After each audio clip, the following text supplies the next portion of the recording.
bawat nangiting naghahatid ng saya.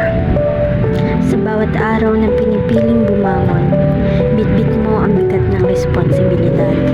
Hindi lamang para sa sarili, kundi para sa mga minamahal. Sa likod ng mga ngiti na pinapakita mo sa mga counter, ay isang kwento ng pagsasakripisyo at pangarap. Isang kwentong hindi lahat nakikita, pero ramdam sa bawat order na iyong hinahanda. Jollibee ang iyong tahanan sa trabaho. Isang lugar na puno ng mga ngiti ay may halong pagod. Pagod na piniling, baliwalain para sa pamilya. Sa bawat pagharap mo sa store, sa bawat "Jolly morning po", alam kong pinipilit mong itago ang lungkot. Ang lungkot na di natupad ang ilang pangarap.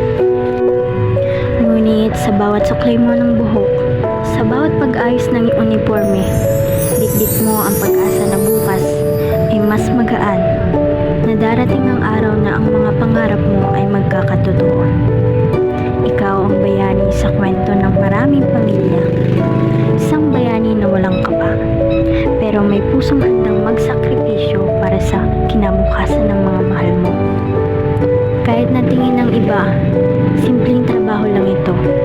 Alam ko na sa bawat simpleng galaw mo ay may malaking ambag sa buhay ng iba. Ikaw ang nagbibigay siya sa mundong minsan ay puno ng lungkot. Kaya salamat sa iyo. Salamat sa pagpili ng landas na ito.